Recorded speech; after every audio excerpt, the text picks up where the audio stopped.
guys, it is Lou and Amy Jo here, and we are happy to have Christiane Allison here, local author, activist, public speaker. Award-winning, damn it. And we are here to ask her some questions and, of course, to promote her book that we're going to have available at the shop. And we're really excited and honored to have your book at our shop. And before we do that, just some quick housekeeping for those of you that want more information about the shop and where you can find her books. Feel free to visit our website. We will have a link to her book and her website on the comments for this podcast and simultaneous YouTube channel video.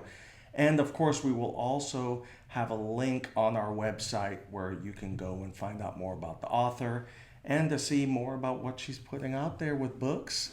And please come by the shop, Alaska's Comic Book Shop, to come pick up an actual copy of her book. But the other thing, to support us and to support the content that we have going on here, whether it be, this is going to be a little more toned down, I think. Normally we get a little zany here. We do get a little zany, but I'll keep it low key this one time. Yeah. Even though this is episode 21.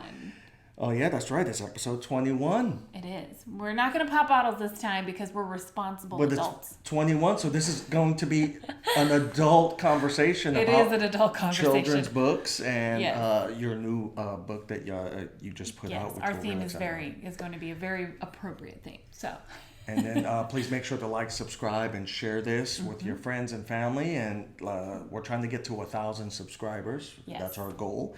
And then, of course, please remember to support us on our Patreon at Aegis Comics Alaska. And we're Alaska's Comic Book Shop, so we're excited to host local authors and, of course, the latest titles that are available to everybody. So, absolutely. Got to talk about our sponsor. That's right. Our sponsor, EGS, Expert Grading Service. Expert Grading Service out of Florida. Thank you, Tony Trombetta, for allowing us to offer your product here at the shop. So if you want to get those books graded, you can see some of his work right here. That's right. I was like, there's another one over there. He's hands down the best. Tony's our favorite. So there's that. And link is in the comments as usual. Yes. And there's linked in the description below. So make sure that you check him out. And we are an official drop-off for those books that you want to get submitted. So let's get started. Christiane, thank you so much for being here today. I'm so super excited. We've got 4 books to talk about. All, I have a feeling, those 2 have a theme. Those 2 have a theme. Wherever you want to start, let's talk about it. Alrighty. Well, we can go ahead and start with my children's picture books. They are an award-winning series of children's picture books that are specifically for children who are affected by the criminal justice system. Okay. And so, Why Can't Uncle Come Home is the first book in the series. The series is called Where is Uncle? Okay. And Why Can't Uncle Come Home it won 5 honorable mentions in the Purple Dragonfly Children's Book Award in 2018. Oh my. It is the first children's book in the world, to my knowledge, on the subject of wrongful conviction for very young children. Okay. So as we all know, because of the National Registry of Exonerations, wrongful conviction is just a sad reality of our world today, and really throughout history. Yeah. And children are affected by those. And so this is a resource for them to be able to see in a picture book, in a story, really what that means. And these books are focused so that children can have something that they know they can do to help in those situations, because that's what every adult is looking for too. Absolutely. And it's just as important for children. And so it talks about, writing letters, talking on the phone, just those things that a child can do, drawing pictures. Absolutely. To be actively engaged in those processes. Yes. And the second book in the series, Timmy and Kate Go to Visit, is specifically about prison visitation for very young children. Oh, okay. Yeah, so if they're going to go through that visitation experience, you can actually read this in advance so that they can know what to expect. And when it says, okay, these are the rules for Timmy and Kate, you can explain, okay, where we're going, these are the rules, so that they know what to expect. Oh, perfect. Now, and I know that this specifically touches on wrongful conviction, and I'm assuming the other side of that coin, where there is maybe someone who had a conviction that may not be wrongful, that book is still very applicable for, just explaining the process, I would assume. Absolutely. I apologize, I haven't had a chance to read it yet. You just brought it here yesterday, and I wish I would have had time to read it, but I haven't yet. So I just wanted to make sure that it does kind of touch on all of it. Right, and so this first one really focuses on wrongful conviction, and it paints the picture because Timmy is reminded of a situation where there was a vase that was broken in the house. Okay. And Timmy blamed Kate because he knew that he wasn't the culprit. Oh, and in reality, okay. Mama knew and Mama understood that the earthquake that morning had actually caused the shelf to break, so no one was at fault. But he had made that assumption, and so it goes through the understanding that, okay, this is why, we're very specific about, what we did and did not see, and those types of things for children. And then the sequel, Timmy and Kate Go to Visit, is still with the same characters, so you're still following that same situation. Right. But it talks about all of the aspects. And that's probably the one that's a little bit more universal for each side of that. Oh, absolutely. Okay, perfect. Yeah. Oh, that is absolutely awesome. I totally love. Is she holding on to a squirrel? It's Bunny. Oh, it's Bunny. I was like, I'm sorry. I obviously need to wear the glasses. I was like, okay. I was like, if it's a squirrel, I was like, we got Unbeatable Squirrel Girl out there, so that'd be perfect. Yeah, and Bunny is kind of a character in the book. Oh, okay. They're going on an Easter egg hunt in the beginning, and then when they find out that they get to go visit Uncle, it's very exciting. It's the first time they're getting to go. Oh, that's so awesome. And she wants to bring Bunny back, but they have to explain Bunny has to stay in the locker, and you get to tell Bunny about it when they come back out, and there's toys that are in there for you. What a wonderful thing. Yeah. And I think that especially in those situations, people forget that kids need that explanation. They need to know. You can't expect a 5-year-old to understand walking into a door that's confined, and then that door to this door, and then drop your stuff off, and then all of those different processes for kids to really even grasp that. Heck, adults don't even grasp that most of the time. It's very intimidating, and the reality is that these times are very precious for those families because regardless of the circumstance of why that person is in there, it's proven that recidivism for people who are in those situations is dramatically reduced when you maintain those family ties. Yeah. And the outcomes for children are dramatically improved when they're able to maintain those family ties. And so the more that you can give them an expectation of what is going to be happening when they go through that experience in advance, the more likely they're able to have a positive experience because they know what to expect and they're able to actually experience the moment and experience that conversation or getting to get that hug, or whatever they might be having, without worrying about, and children, in my experience, have different fears than we do. Oh, absolutely. As adults, we know, people are in there for all different kinds of reasons. We tend to focus on the people, whereas the children will focus on that metal detector is huge and it's loud and it beeps and I don't want to go through there. And they have completely different fears, and so this kind of addresses a lot of those and that is helps so them fantastic. know that in advance that those things aren't going to hurt them.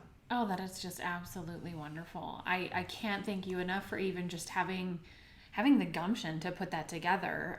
For full disclosure, I have the artistic ability of a gnat. So like my stick figures are just about as amazing as my husband's and this one. I'm gonna need you to stop disrespecting that.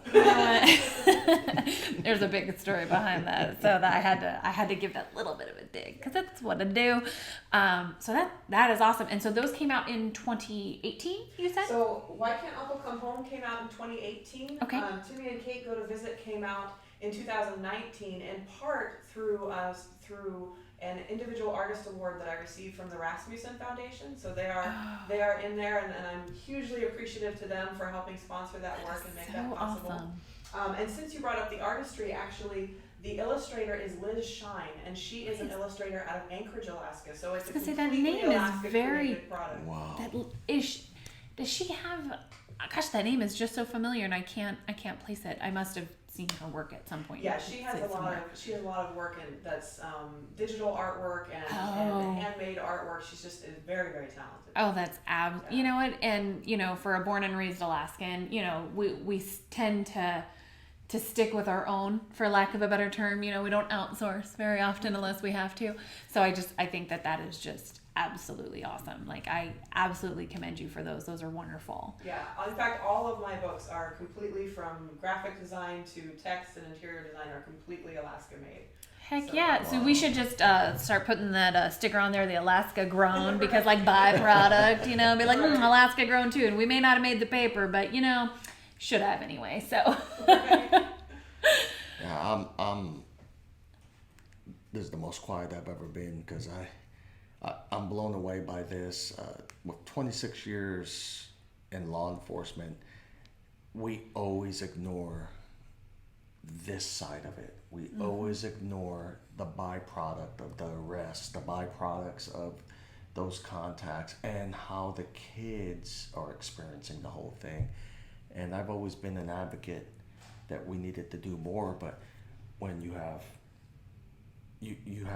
these departments run by managers and not leaders a lot of times, and you have poor funding, and you have politics that get involved, and you have burnt out people. You have great prosecutors, and then you have the prosecutors that are looking for the scorecard to be a judge one day. To be a judge one day, and then you have to deal with all of that. And you know, I've always wondered if, and we won't delve too deeply into crazy stuff, but I always wondered if we had elected DAs up here, would it be different than you know, or there's would so they take many it seriously? would things happen differently if they were elected, like in the lower 48 and all kinds of stuff. But I love that you have addressed an issue that always goes on the wayside. And then what ends up happening is, if these kids don't have their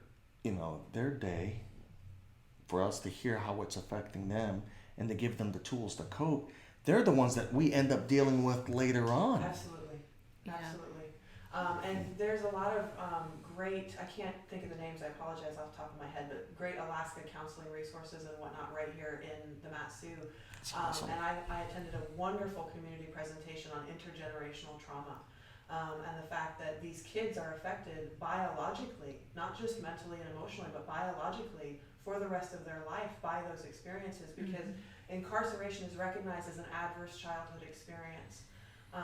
Nationally, it's 100%. One of those things that will impact that child's life. And so anything that we can do to improve the outcome of that situation is, in my mind, essential. And you run into that same bias in the publishing industry, to be very honest. I remember the first time that I pitched Why Can't Uncle Come Home to, I believe she was an agent in the traditional publishing world. The response that I got was, well, that seems a little dark for children. And I was like, well, but they're still dealing with through it, whether we give them resources or not. So I'm not okay with just negligently not creating any resources for them. I'm gonna do it. And so that's why these books are self-published, is because I wasn't gonna let those resources not exist. So right. I applaud you. Every award that you've received was well earned on these. Absolutely. Yes. And we're honored to have these at the shop, and we're going to do our best to promote them. Absolutely. And now let's move on to those other two books. I'm so excited to read these. Yes, yeah, so these books are part of my series that's called the Infinitus Saga. And as you can imagine, it's going to be a series of books. It's not just going to be these couple. But the first one that we have is the Prelude to the Infinitive Saga. And this one is a novelette, so it's a short introduction to the series, and it's a series of events that happens before the main saga and before the steamroller starts rolling. Okay. But it's told from the perspective of Arthur Mallory, who is a shirker, which is in that period of time a kind of the homeless population of the future. And he has Ehlers-Danlos Syndrome, which is a genetic connective tissue disorder. And so because of that, he lives in a world where those people are kind of put away, or that's the rumor. Shunned. Those people are institutionalized. Or really put away. And so he lives as a shirker, but he ends up in a situation where he goes and seeks out resources, seeks out help in the heart of the very community he was raised to fear. The whole series is a dystopian sci-fi that specifically falls into the category of cyberpunk. So for anybody who's not familiar with that, cyberpunk is basically a future dystopian world where it's either the world or the region that you're in is run by a large computer system. And these books, that computer system is directly run off of the human brain. Oh. So every... Hence the cover. Yeah, no, that is... And the wonderful brain and the little... I dig circuitry that. over the top of it. Dig that so much. That's By the fantastic. way, these covers were created by local Anchorage artist Brandon Moore. Oh, wow. So he is the designer for these, and they're just absolutely gorgeous. I adore them. Fantastic. Well, and I don't know, and I'm sure this is going to show my hippie roots. My parents were hippies growing up, because for me, I see that background, which is more like that network thing. But for me, I'm thinking of it like honeycombs and like that network of like a hive and everything. So that's where my brain went with that. And I was but I come from hippies, so there's that. Well, and without getting too technical, a lot of it is based off of buckyballs, and I don't know if you've heard of that before, but it's basically buckyballs and carbon nanotubes or nanotechnology. And so every citizen in the globe that is connected to the grid or the global reformation interface and database is given an injection at 2 years old, and it grows the wetware inside of their brain outside of their own carbon from their body. Oh my. And then they mentally connect to the global computer system that runs the world. And you've got AI that control various aspects of day-to-day life. You literally close your eyes, you tune the lights down, you close your shutters on your windows, you do all of the things that we would do manually through your mental wetware.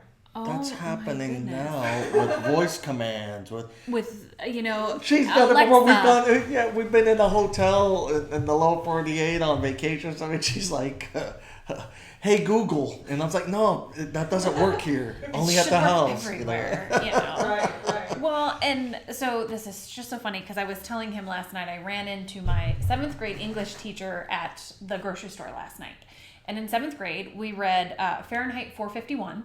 And it was just a fantastic book.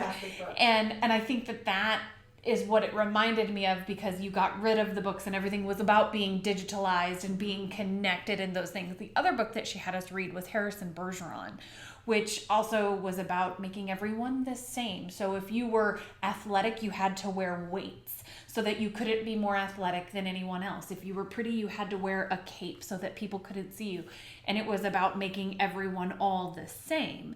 And I ran into her last night because he and I were discussing just kind of how the world is kind of going right now. That whole, either you believe in what I believe or you're wrong and I hate you. Right. Instead of being able to actively disagree with someone and maybe learn something. And have that discourse. Of friendship. Not just all of a sudden, well, you have to be, we have to argue. And it's like, no, we could discuss this and you can tell me what your beliefs are. I can tell you what mine are. And we can both walk away going, wow, I really gained some value from that. I didn't realize X, Y, and Z, or I can appreciate your viewpoints. They're not mine.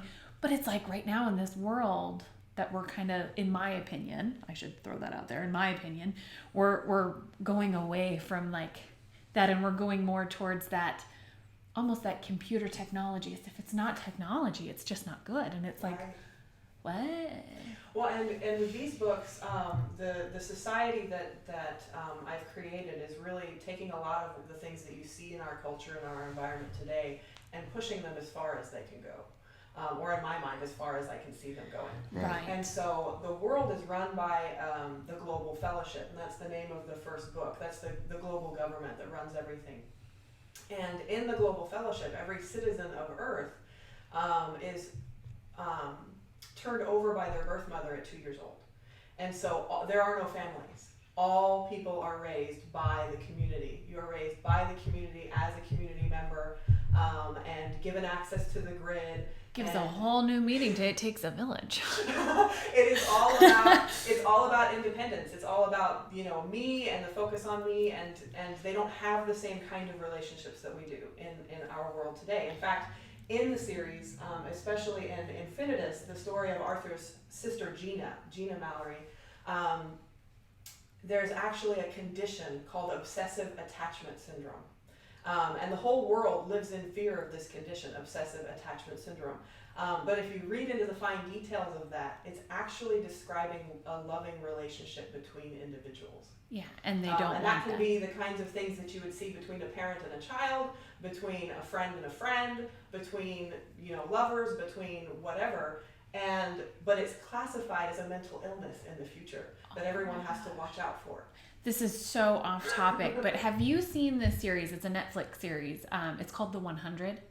No, I haven't, actually. So I think you would really enjoy it. So right now in their last season, that's one of the things. There's this other group of people, and they take embryos, and it's the whole entire society raises these kids, and the people that weren't raised that way, they'd ask them, they're like, well, why do you do that? And he goes, well, have you ever been hurt by someone you love? Right. We don't have that here because no one actually belongs to one person. Your daughter can't make you upset, your husband, all these things. And so that just totally reminded me of that. I think you would really enjoy that series. It's actually pretty good. Probably, yeah, and it's kind of that very futuristic thing, right. and after a global apocalypse and all that other good stuff. So, that is absolutely. I think it's perfect timing. That I know that right now one of our top selling books is the Cyberpunk because it's linked to the video game that's about to come out with Keanu Reeves as one of the characters. Right. That looks exciting. And now we have a local author that already beat them to the punch. Yeah, we win. But Alaska wins, haha. No, but I love. Yeah. One of my This is gonna be favorite good. side elements of Infinitus, the main novel, and it's also in the Global Fellowship, is that the main character, Gina Mallory, has a pet bat. And bats don't make good pets, so please do not take any bats and try to put them in a cage or anything. It'll go very badly. But in real life, bats make terrible pets. But in the story, she has what's called a mind link between her and this bat, because this bat is actually part of an experiment, a military experiment that was abandoned before she ever found it. But she has a small disc that she places behind her ear, and she mentally communicates with this bat, and she can access the echolocation, and she can but she also has access to eating tasty bugs and various other things that the bat is experiencing. And so it's just Stella. Her name is Stella Luna, but she's called Stella throughout, and she's one of my favorite side characters. And it's so funny that it's a pet bat. So he and I, when we went on our honeymoon, we went over to Indonesia, and they have giant bats over there, and we went with collars. But they were. It was a necklace. And so they all had necklaces with their names on them and everything, and they were very tame. And all they wanted to do was lick your skin, because I was sweating profusely because I'm from Alaska and I wasn't used to that climate. So they were like, "Oh, hey, Salty, come here." Right. And so we have pictures of us with these. I mean, they were 12 feet wingspan. I mean, they were huge. I love bats. They were. I'm biased. Yeah. There you go. So that's really cool. We'll have to these. show those pictures later. Those are they're well, and we're in traditional Indonesian. Royal robes and like the headdress and everything. So cool. Oh, it was super fun. And they're like, "Do you want to hold these bats?" And I was like, "Well, why not?" So we had already held monkeys earlier that day, so why not? So those were pretty cool. So Yeah, I'm so excited to read these. So I work on the excited slope, about so this I'm book. so excited to take these up to work with me. So I have a new book to read. That's awesome. and hopefully we'll be able to schedule a signing with you at one point too. Mm-hmm. Oh yes, absolutely. Yes. We're really excited about that. Yeah, we have a whole little area that we just do local authors, and there's a 2-book series by Dave Wilson, and it's called Looking for Day and Finding Kai, and it's kind of the what's the word for it, the teeny bopper, but there's a different word for it. Thank you. I was like, teeny bopper is not the right word, and I was like, but that young adult read, and it's kind of the if certain people have magic abilities and different abilities, but what do you do with the good and the bad? There's how do you adjust to those different things? So those are absolutely, my mother and I both, we couldn't put them down. They were incredible, and helps that I knew Dave and I used to work with him. So or I know him, knew is a past tense. So I know Dave and used to work with him, and so they are just wonderful books as well. So I'm so excited to add to that area, because I love something. I think it's very Alaskan. full disclosure, I've never really lived anywhere else but Alaska. I tried north of Seattle a little, or south of Seattle a little bit, but took 9 months and I ran back home. I was like, nope. And so I just always feel like it's such an Alaskan thing that we always promote one another. And instead of stepping on someone, it's like, oh, you've got this, cool, bring it here, we'll help, you know. And I think that that's not something I've seen anywhere else. In fact, if there are any other aspiring writers out there that are watching this, I'm the president of the Alaska Writers Guild currently. Oh, fantastic. And we do monthly meetings in Anchorage, in the Valley, and in the interior, although 2020. We're doing them once a month online right now. But we do writers workshops and we do things trying to, it's a wonderful, beautiful community. And, you know, I have 3 or 4 friends this year who just had a book come out. How in awesome. 2020, in the middle of the chaos. Yeah. You know, and we're all promoting each other and marketing each other. You know, Dante Medema just came out with a book called The Truth Project, which is written entirely in verse. Which I admire amazingly. I don't think I could do that. Oh my goodness. And you know, Lolo Page came out with Alaskan Spark. She's a former firefighter and wildland firefighter, and so she's written a romance that's between wildland firefighters. One of them is a smoke jumper. And then Caitlin Bucksbaum just came out with Interstitials, which is a book about poetry. Oh my goodness. There's so much talent here. There's so much talent. And like you said, we all try to promote each other and just make each other aware of what we've got, because we've got so much talent. And I think Alaska, you know, obviously, you know, it's so funny you say Alaska down in the lower 48 and everyone's just like, oh my gosh. And it's like, no, we don't take, you know, dog sleds to work. I mean, I do actually work in the Arctic, and yes, there are really actually polar bears around where I'm at. I'm like, but that's kind of specific. But, and I think that up here, you know, we're always rooting for each other. Besides Anchorage, but there's that. Yeah. But, you know, I mean, we're really always rooting for one another, and even in the big cities, to the smaller communities, we're always, you know, pumping one another up. And I think that's one of the reasons why in Alaska the little like the Friday flea markets and the, you know, the vintage market here and this here, and everyone, all these little local crafts and authors and this, that, and, you know, heck, the food truck industry up here has saved me on multiple levels on, I don't want to get dinner. Oh, but that food truck's open. Hey, you know, but we all support one another. Someone's like, hey, I'm going to try this. And people show up for miles. And I love that about up here. So, and this is your children's books. I'm so excited for, because that's such a topic that it's not taboo, but people don't know what to talk about. Right. They don't know how to even start that conversation. Right. And to give this, and to give someone, you know, I mean, don't get me wrong, Dr. Seuss talks about a lot of things, you know. You got a beetle battle on a bottle with a poodle eating noodles, you know, not that I've read that book more than once in my life. He did get the ABC wrong with, it's not Aunt Annie's alligators, it's Aunt Amy's alligators. All of my family, everyone gets that book, and we cross that out and we write my name in there for all the kids.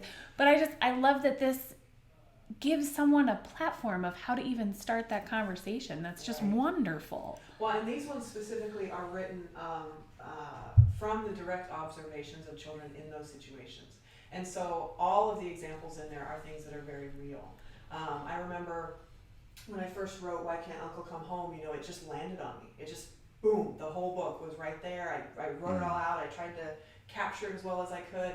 And then, you know, my nephew came to me at some point. It was Christmas. It was Christmas after I'd already written it, because the example in the book is that Timmy blames his little sister Kate for a vase being broken. But he didn't actually see her do it. And that Christmas, we were all in the house, and it's a big bus. I have a huge family. And everybody's all going around. There's like 10 people in this room. There's 6 people in that room. And there's this crash. I mean, this epic crash. And everybody goes, where are the children? You know, and starts counting heads.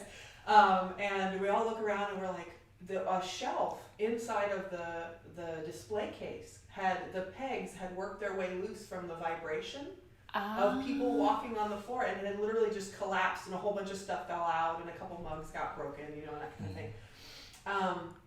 And right after it had happened, like, you know, I'm just trying to clean it up and about to go tell my father-in-law, I'm sorry, the thing just collapsed. You know, none of the children were around. We verified this, you know.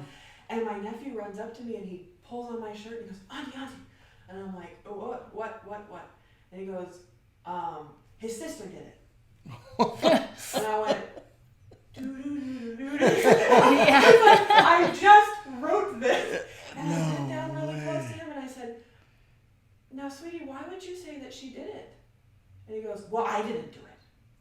And I was like, oh my gosh. And I felt so validated, you know, because I was like, yes, this is exactly the kind of behavior that you see with children that age. And it connects. It makes that connection with something that's like this high concept that we have a hard time grasping. Right. You know, but it brings it down to that child level, you know, and who knew? You predicted the big old earthquake we had in 2018 too. So, you know, there's that as well, you know. I mean, I just thought of that. I was like, that big earthquake was in 2018. So, you know, there's a whole lot of reason why all that came to pass. Yeah. So, and similarly, so this one is based off of, you know, real observations of real children and things that they've gone through.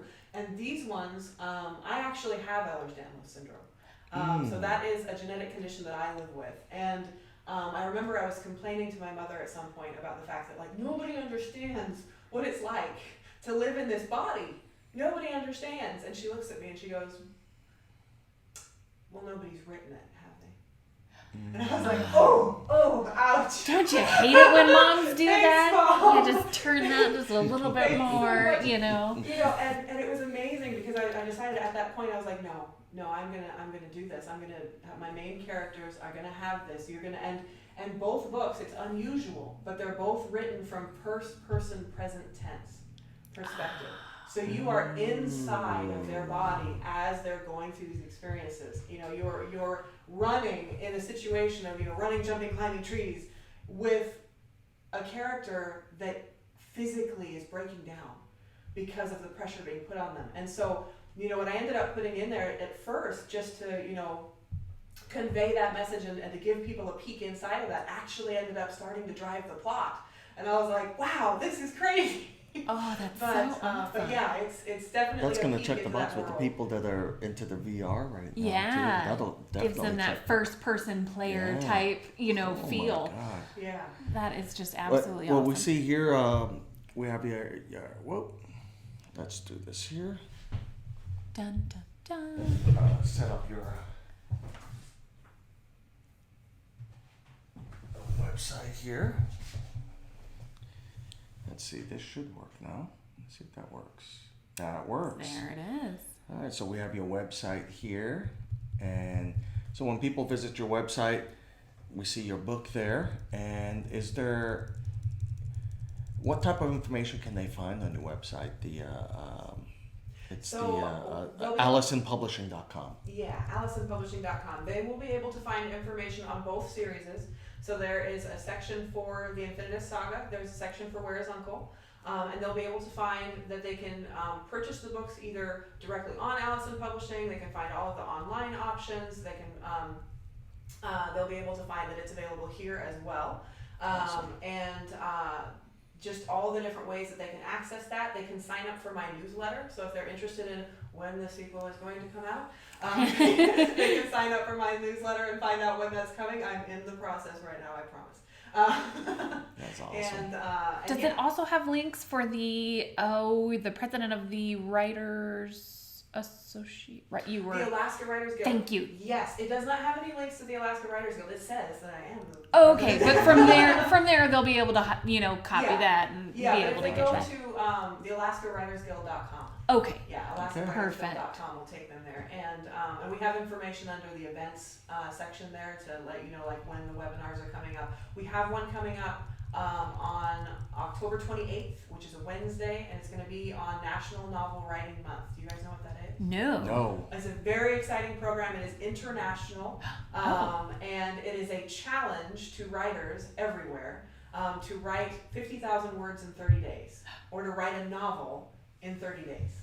And so people are able to participate in that through their website internationally, and Alaska competes with all the other states, and the country competes with all the other countries, as far as, how many millions of words we can crank out in that period of time.